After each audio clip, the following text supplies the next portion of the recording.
në këtë edicion do të ndiqni.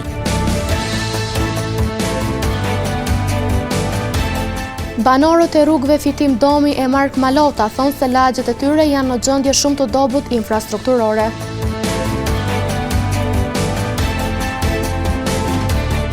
Rektori i Universitetit Fehmi Agani reagon ndaj disa akuzave.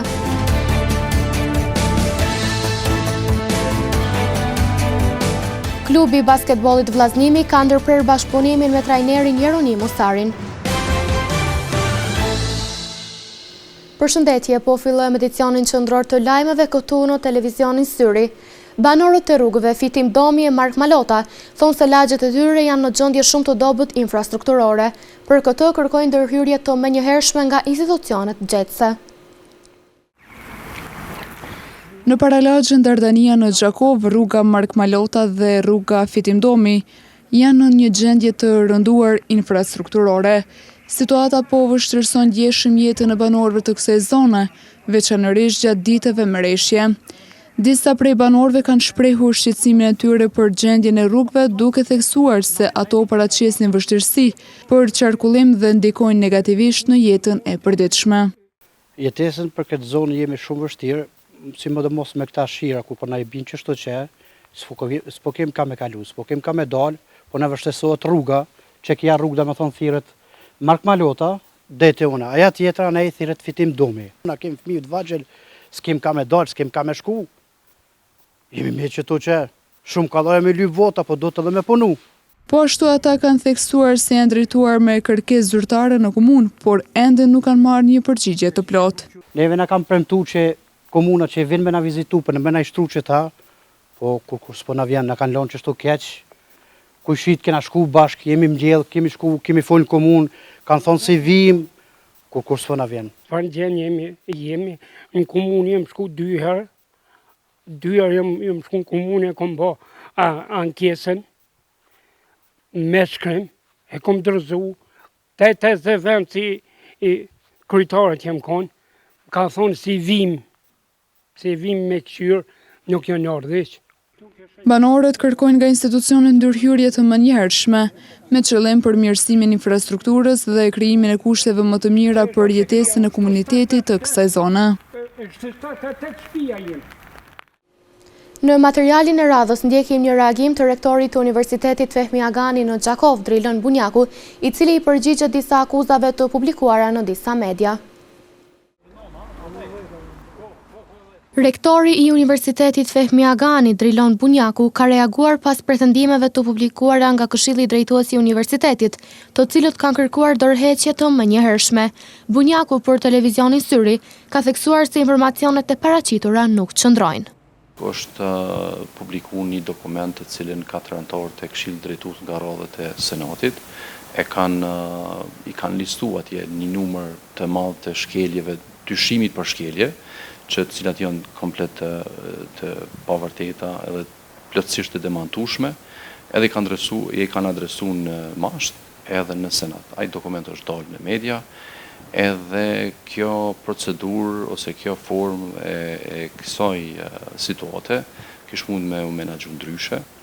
Në qoftë se Këshilli Drejtues kish marrë një vendim me shumicë votash edhe kish pru gjitha ato pika që ata pretendojnë ose mendojnë që më bëjë keq përdorime, atëherë unë t'i përgjigjem me shkrim edhe pastaj t'i trajtojnë. Një gjë e tillë nuk ka ndodhur. Ai ka shtuar se universiteti mbetet i hapur për transparencë dhe për çdo verifikim të mëtejshëm lidhur me çështjet e ngritura. Një prej formave për me dashur me shkarku një rektor është mos më miratu raportin vjetor, kinse ka keq përdorime, e kështu që këtu është përbo përpjekje me mund vesh një diçka e keq përdorimit e cila absolutisht nuk është e vërtetë. Edhe gjitha atyre i rri bol, edhe njëri i kam demantu në videon e transmetuar në mram. Çka vlen cekët që ditët në vim do të publikohen videot e tjera, për shkak se aty është bërë një përpjekje përmes atij dokumenti që të njolloset publikisht emri im, edhe do t'i demantoj të gjitha elementet që janë atje, edhe të informojmë drejt opinionin publik. Rektori Bunjaku tha se ai ka kërkuar që çdo mbledhje të jetë drejt për drejt, por Këshilli nuk e ka pranuar këtë. Siç e dini ose keni mujt me pa, Senati Universitetit Fëmijë Gjakov që një kohë gjatë ka qenë transmetim drejt për drejt me vetë iniciativë pa presion shoqërisë civile ose dikujt. Në një kërkesë, unë tash si kryesuesi i Senatit dhe si rektori i universitetit, kam po një kërkesë në Këshill Drejtues, ku kam kërkuar që dhe Këshilli Drejtues të dalin në transmetim drejt për drejt, sepse ne dimë që Parlamenti i Republikës Kosovës, Qeveria e Republikës Kosovës, po ashtu Asambleja Komunale, edhe Senati janë gjitha publike, pse mos tjetë edhe Këshilli Drejtues mbledhjet i ketë transmetim drejt për drejt, për shkak se aty flitet për financat publike, edhe një kërkesë tillë ata e kanë refuzuar. Bunjaku tha se në vazhdim do të postoj video që të qartësoj publikun. Të veçlit e institucionit parashkollor Ganimetet Tërbeshit të sistemuar në objektin e qerdhes në Dardani, sot kishin fest. Të gjithë bashkë të shoqëruar me edukatorët e tyre, po festonin festën e nëntorit në vigjilje të ditës së flamurit. Ndjenjat e atë dhe dashurisë dhe informacionet rreth historisë së popullit është shumë e rëndësishme që të mësohen nga të gjitha gjeneratat, madje që nga mosha shumë të hershme. Për këtë arsye, në vigjilje të ditës së flamurit kombëtar në institucionin parashkollor Ganimetet Tërbeshi në Paralagjën Dardania, sot ambienti ishte mbushur me ngjyrat kuqezi. Fëmijët të ndjenin këtë festë kombëtare e këndonin e festonin së bashku. Njëra nga edukatorët tha se në shënim të kësaj dite kanë përgatitur shumë aktivitete të përshtatshme për moshën e fëmijëve. Është një ditë shumë e veçantë, po bëhet edhe më e veçantë nëse e festohet në qerdhe, sepse shumë gjenerata të vogla rriten në qerdhe të vendit tonë. Gjithashtu, ne kemi organizuar shumë aktivitete për moshën e fëmijëve që janë të përshtatshme për te. Shumë të gëzuar për këtë fest ishin edhe të veçlit e kopshtit, ata kishin mësuar vjersha të shumta. Unë jam e vogël, por në gjedi se flamuri kombëtar është kuqezi, sa bukur që disa, ti margon, smal që mali ngritin e lor.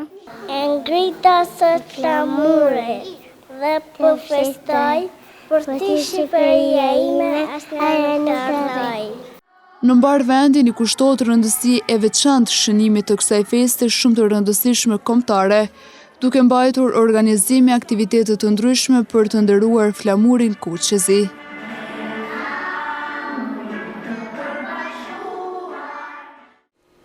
Lakra është një produkt që gjen përdorim të përditshëm në familjet tona, e sidomos gjatë muajve të ftohtë ku përdoret për turshi.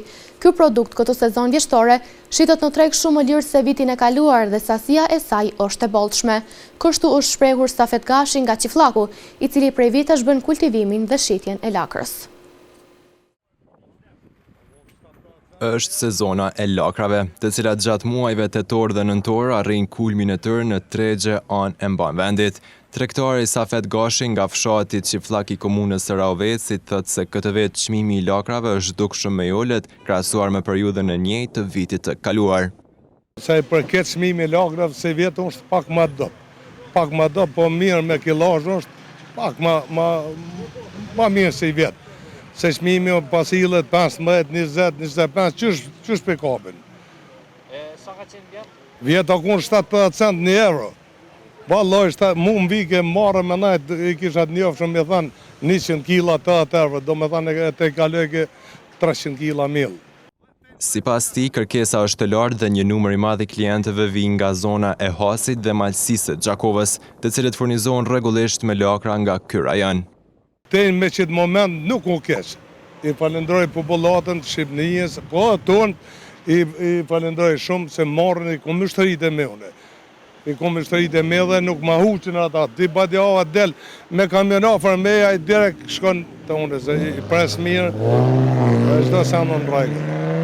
Çdo sa në rregull. Veç tu, sa i përket mas me konë këta të Shqipërisë, këtu për treg badjava, për lakun është fjala. Për që do, po marrin edhe tonë, po ma pak. Për Gashin, puna me kultivimin dhe shitjen e produktit të lakrës është kënaqësi që e ushtron prej vitesh. Arsyeja është sepse kanë mbjell popullata më shumë, janë nalë veç në lakën. Se unë kjo nuk është një sen se nuk është bashkëron me punu, veç starbike do të më najtë gati. Se për që të sen është shumë balet. Për që ata dhe qmimi o ma. Lakra është një produkt që konsumohet gjatë gjithë vitit kalendarik, por në sezonin e dimrit përdoret kryesisht për përgatitjen e turshive që janë mjaft të kërkuara në familjet tona.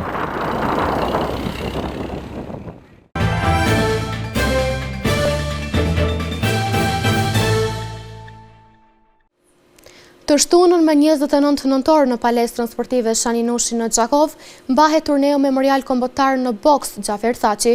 Organizatorët thonë se kanë bërë të gjitha përgatitjet që gjithçka të shkojë mirë gjatë gjithë turneut, pasi i njëjti ka karakter selektues para mbajtjes së turneut ndërkombëtar Adem Jashari.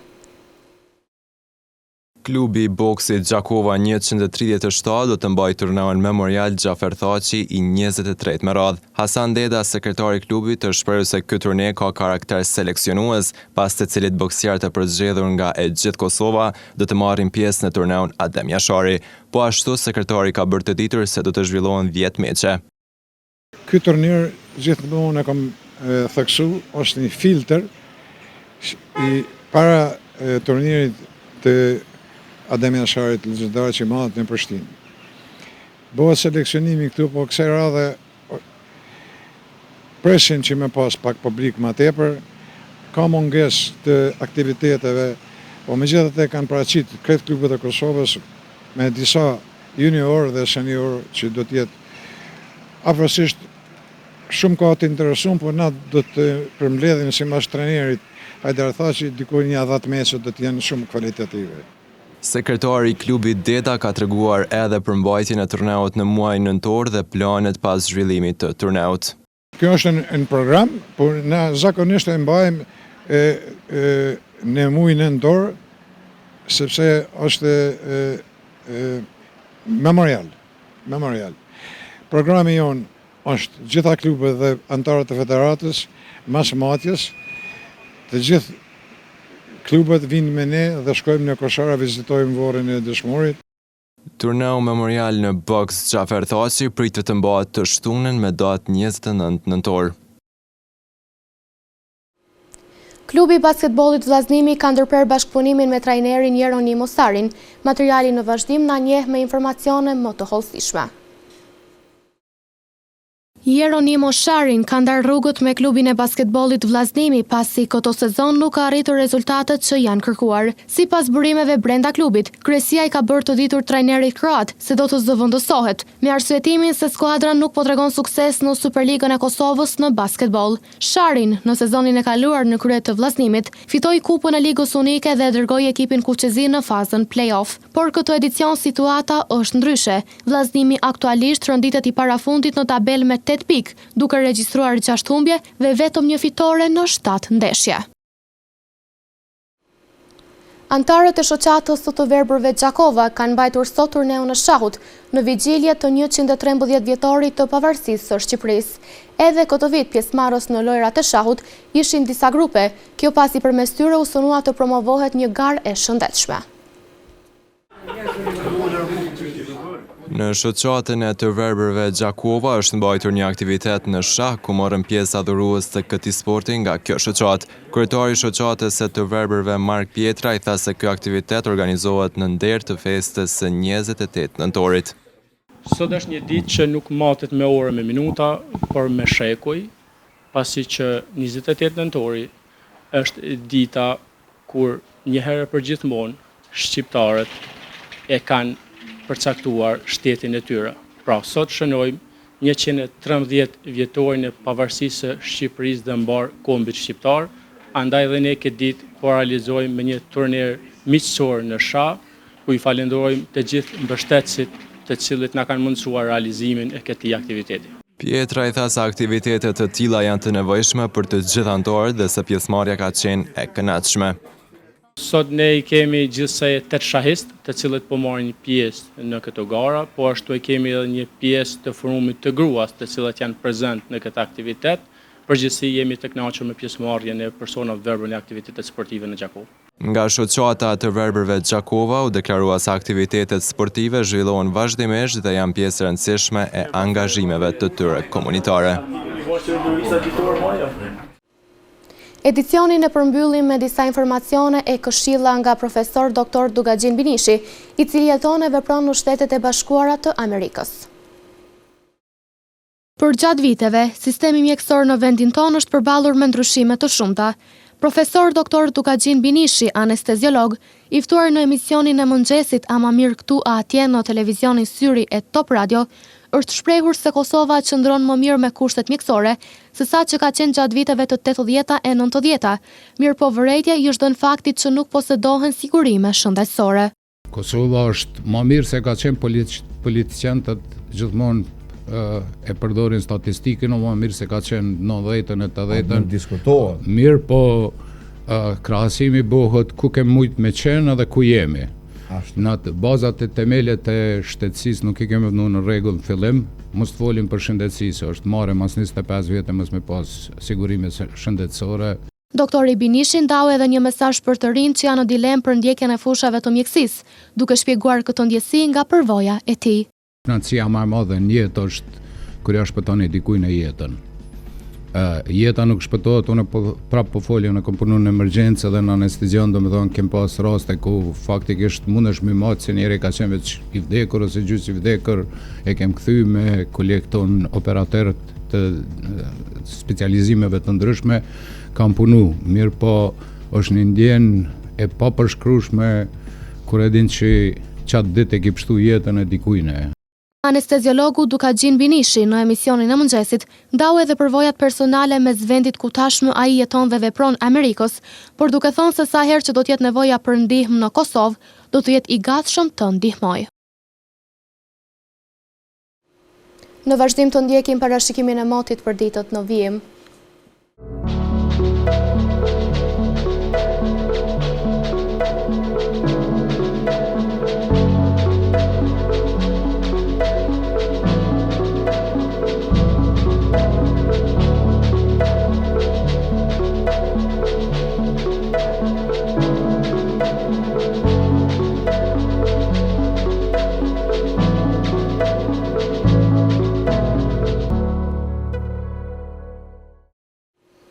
Para se të ndahemi të ndjekim edhe një herë titujt kryesor të këtij edicioni.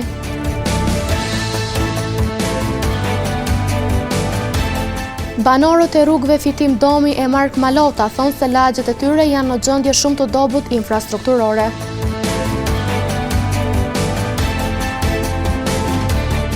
Rektori I Universitetit Fehmi Agani reagon ndaj disa akuzave.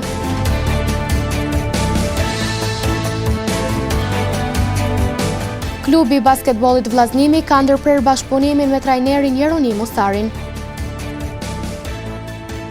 Këtu merr fund ky edicion qendror I lajmeve. Ju mund të vazhdoni të na ndiqni në televizionin Syri, si dhe në rrjetet tona sociale. Mirupafshim.